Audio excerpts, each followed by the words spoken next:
Everyone who's in the world today was sent here for a greater purpose. That doesn't mean they'll do great things. It just means they'll carry out something they did not invent for themselves. Because God redeems the separated by giving them something important to do that matches their nature and their design and their skill set.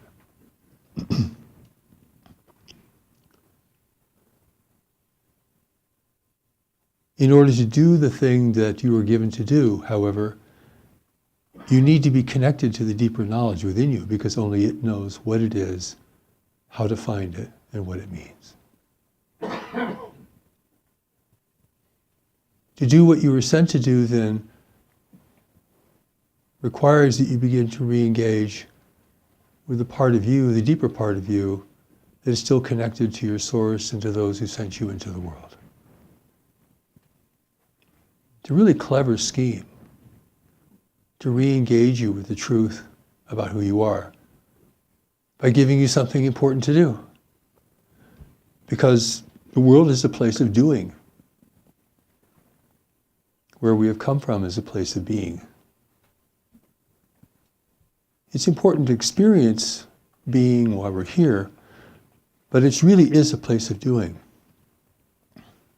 So God gives you something important to do. The only difference is you didn't make it up. Nor did you get it from culture. Nor did you get it from religious teachings. Nor did you learn it in any kind of educational process. All your attempts to identify yourself and to give your own purpose to your life, your own work to your life, your own meaning to your life, will never really be what this is that's deep inside of you. Waiting for the time when you will reach the maturity and the readiness to begin to discover it. Not simply as an answer, but as a journey. To a different place within your mind, a different place perhaps even in the world. It's initiated by two forces. One of the forces comes from beyond you. The angelic presence triggers your awakening through means that we cannot understand or identify. You see, most of who you are can't be seen. Just like love cannot be seen, it can be demonstrated powerfully. It cannot be seen. A relationship cannot be seen. It can only be demonstrated. Two people being close together may or may not be a relationship of any value or meaning. Who we are cannot be seen.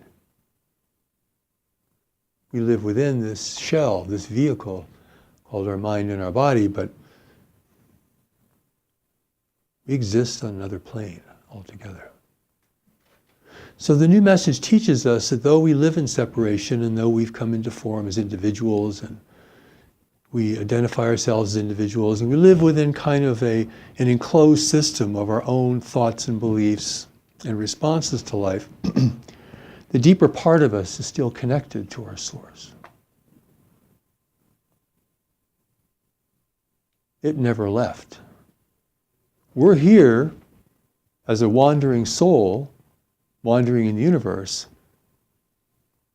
the soul being the part of us that is wandering in the universe, but the deeper part of us is still connected. However, it goes with us everywhere we go. And it alone holds the key to who you are, what you're here to do, and who you're really destined to meet. Because these things are not part of culture or religion, at least the surface of religion, because there's something you didn't create for yourself or borrow from someone else, people are very distrustful of this. There's a reason why the inner life was discouraged for worldly people in most of the great traditions. if not discouraged, at least not offered with any kind of serious intent.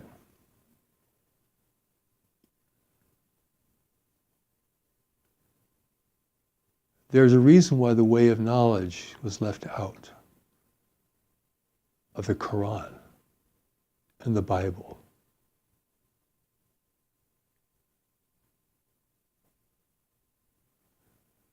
Not by the messengers, but by those who seized upon their work and their life and their examples. What initiates us is not some magic potion or secret formula or strange script or recitation. It is something beyond us that re-engages with us. And that begins to bring an end to our totally isolated, separate existence.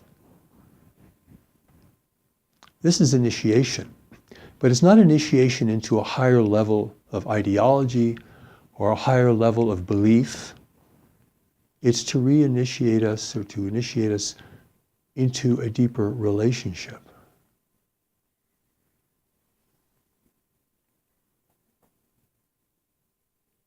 And that begins to fracture our shell, our personal shell, our isolation.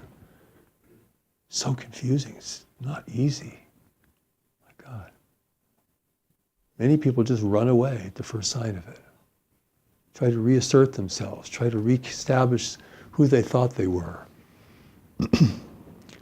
But you know, the people undergoing real initiation would find that very hard to do. Because when God strikes you, God really strikes you.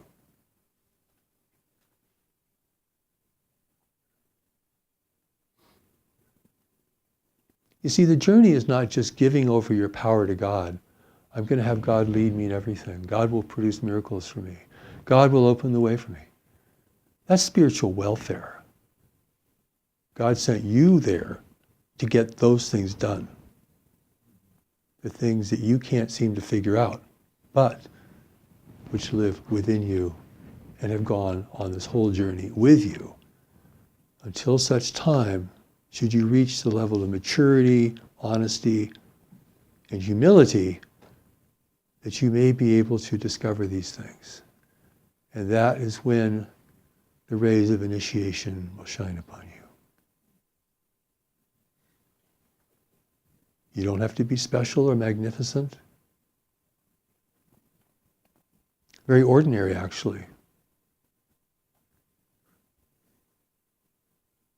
If you're ambitious, you will not be chosen. If your life is about self-assertion, self-fulfillment, self-aggrandizement, you will not be chosen. This is very important. The people who seem to be bold and daring and magnificent, they will not be chosen.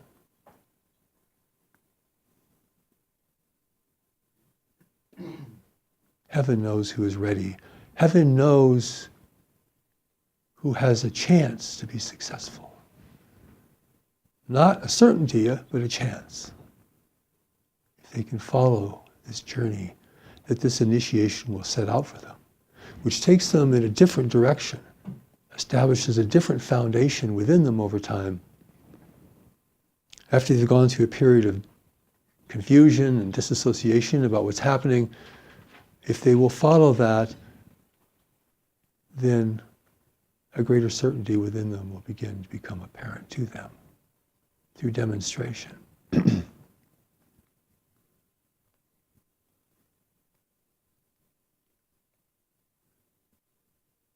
So part of the initiation is being struck from beyond by the angelic presence. Not by a guru, not by an avatar. They don't initiate. Sorry. It's from higher powers. I do not initiate. Heaven initiates.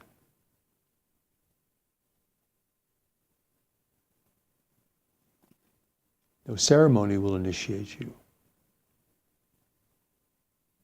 No arduous spiritual practice will initiate you. It must be from those who sent you and who watch over you. They have the reality that you're going to discover from that point on, should you continue and be successful.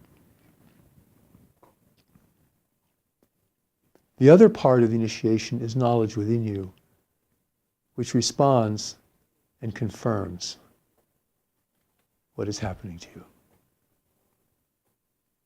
This gives you the power to follow the invisible light.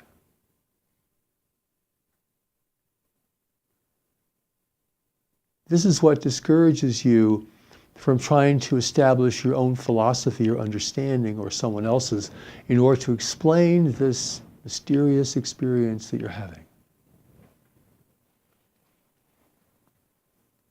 This is the power that holds you back from doing reckless things. It has been holding you back all along from giving your life away to people, places, and things that do not represent your real purpose or destiny. And though we may not heed that restraint, it is still there. Everything you've done in life and not done in life, its only importance is whether it can bring you to this point of initiation. From heaven's standpoint. I say this because this is revealed in God's new message for the world.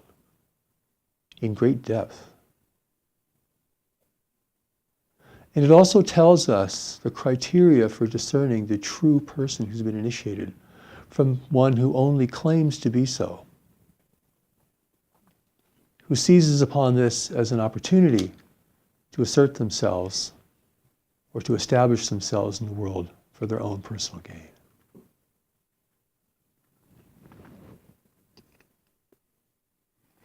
There's some interesting things that will give you a clue as to discern who is a true initiate, who is a true teacher.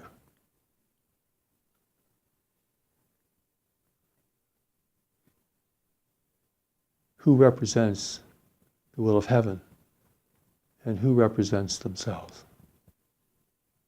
in the name of heaven.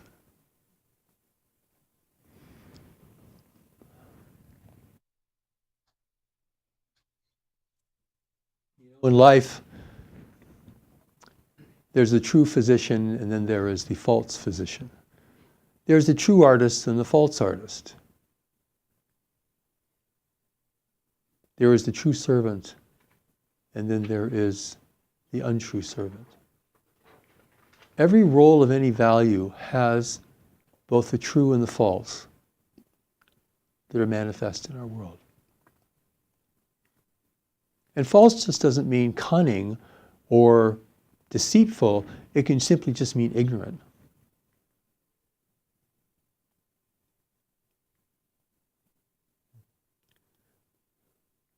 Our spirituality isn't an aggregate of spiritual ideas, spiritual behaviors, even spiritual practice.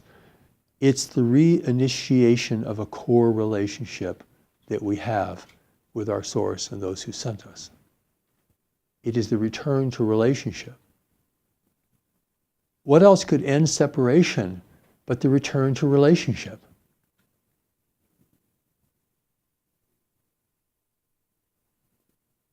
So, redemption is really the return to relationship, established on a true foundation, without personal ambition, without people using each other as resources.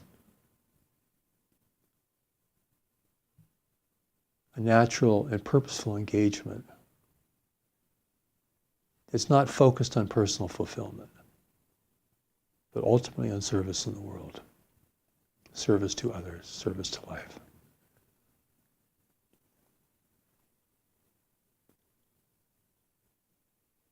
The false initiates will always proclaim themselves with pride and self-assertion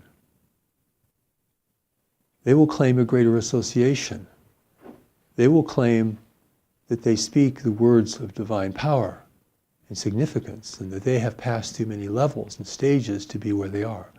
They will proclaim themselves. The real initiate will not do this unless asked to do this. But they themselves are humble people. They do not seek glory or recognition. They don't want people to be attracted to them because of their appearances. They'd rather be the plain cup instead of the silver chalice. They're simple, uncomplicated, willing to follow, willing to not know where they're going, but responsible for what they do and not simply passive in their engagement.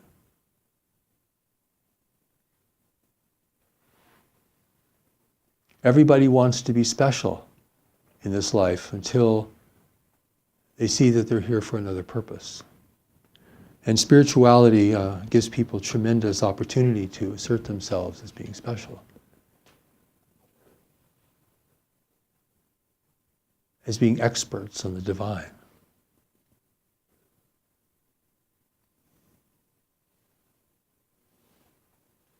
Whatever we may discover or know about our spiritual foundation, we will never know how God works, really. So what religion can claim this as an exclusive right, an exclusive privilege,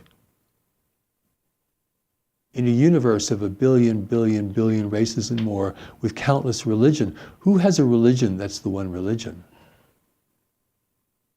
No religion can claim to understand the work of the divine in physical reality. So people develop cascading levels of ideology, metaphysical understanding. But it's all in the mind, you see. It's not happening at a deeper level. You know, the people who have really been struck in this process of awakening, you can tell they've really been through a lot. It has worn them down, not built them up. It has stripped away what is false within them, not added the faults to them. They have become more simple, more basic, more connected, more relational, instead of someone who seeks to establish themselves in their unique position.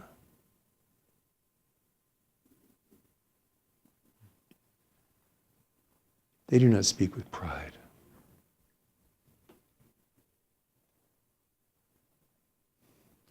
This is so very important to understand, because we can think we're undergoing through a process of initiation, but I can assure you that you can't really say that until the evidence of it is proven. Because real initiation here means you will be struck to your core. To a depth you didn't even know you had. It's not going to be some wondrous, pleasant, effervescent experience. It's going to blow you away. Either all at once or bit by bit.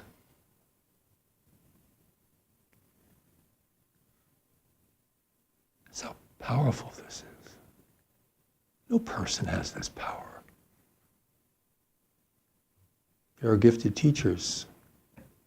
There are skillful practitioners, but no one has this kind of power.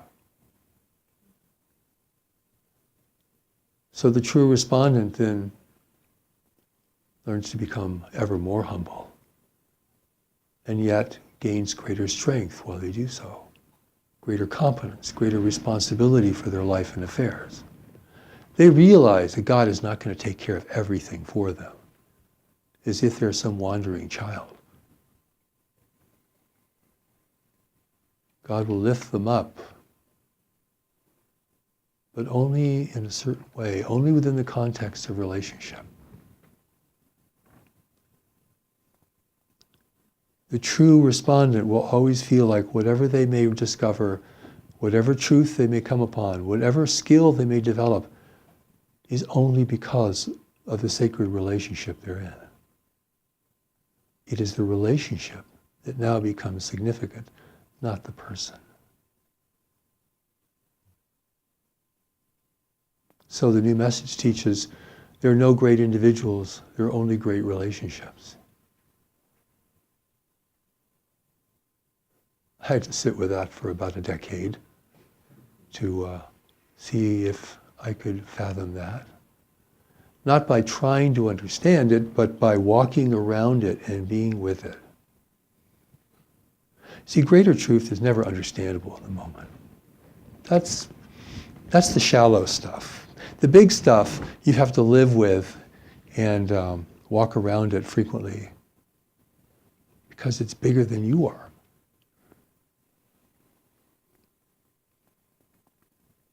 You're called for a purpose, to be in the world for a special role, which was the role you were born with. And now you have reached a point of readiness or a point at which others who you're destined to meet need you for this kind of event to happen. Something is beyond our visual range. We don't know that we're part of a greater coordination. We think it's all about us and what we're going through and our enlightenment and our fulfillment and our happiness. No, this is about something else. You are a participant. You are not the main attraction. I, as the messenger, am a participant, for the message is always more important than the messenger. Something that religions and people over the centuries have misunderstood.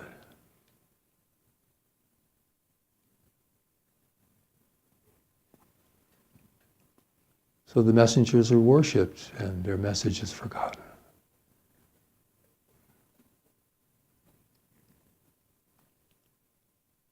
So there is a kind of sobriety here that is actually very important to recognize.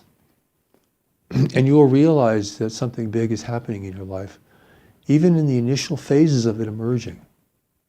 And you won't be able to understand it because you can't understand it. Until you travel this journey, you will not really know what it is. And you have to give it time to take you where it wants to take you, because that's on the other side of the mountain from where you are. You can't see around those corners. And it's better that you not, because if you could see where you're going, you might feel tremendously inadequate and want to run away. Heaven needs to know that you're willing to take this humble journey without asserting yourself, without trying to turn it into some kind of profitable enterprise, without trying to become a superstar. I'll tell you something else that's really interesting about the new message. It says there are no masters living in the world.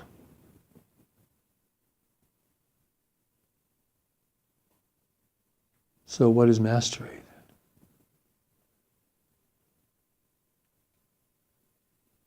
It talks about advancement. Oh yes, it does. But not mastery.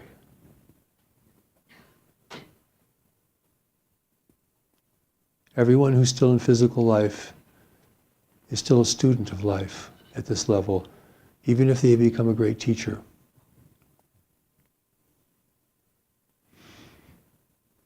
This levels the playing field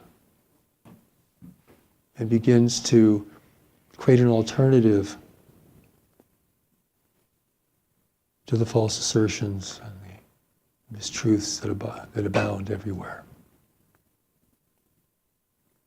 It's a very kind of contaminated environment, spiritual journey.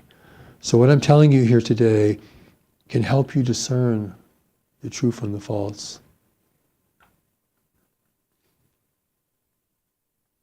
The truly initiated and those who only wish to be so.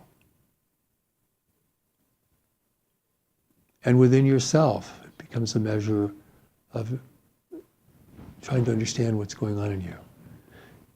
Is this just happening in your mind? You're going through a transformation of understanding? That's not true initiation. To the self-assertive person, it looks like it is. They think it actually is. This hits you so deep. You'll stagger with it for a while. Heaven gives you time to do that, and to wander, and to try to see if you can come around to it. In this way, we're all being tested. There's no assurance we can really do what we came here to do. To have that level of engagement, humility, and relationship, service. We have to prove that. The potential's there, yes. But we still have to prove it to ourselves and to those who sent us before greater things are given to us. That makes sense. Someone may claim to know the wisdom of the universe, but can barely function in their own life. Claims are easy. True accomplishment is not. So I want to give you this understanding because it's important for you to know what is real from what is only unreal. Because we live in a world where so much is unreal. There's so much copying of the truth, so much misuse of the sacred texts, there's so much assertions about the former messengers. How do you discern the gold from the dross? The true thread, the golden thread from all the coarse material around it. It appears to be golden. This is wisdom. With power comes responsibility, humility, and wisdom. They all go together. Power without these things is a personal endeavor only.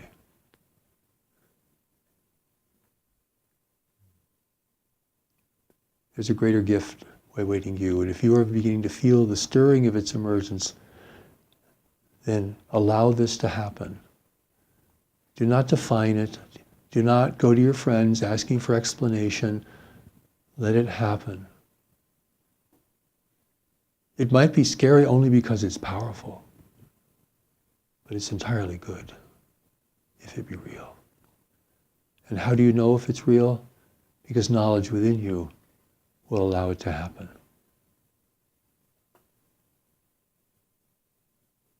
In fact, knowledge within you will be part of the whole process of it happening. Because heaven doesn't seek to bring you to heaven, it seeks to bring you to knowledge. Because knowledge holds for you why you're here, what you're here to do. And that represents your engagement with heaven in a practical, meaningful way. Only God knows how it works. And it works. May this blessing be with you. Asina Varakra.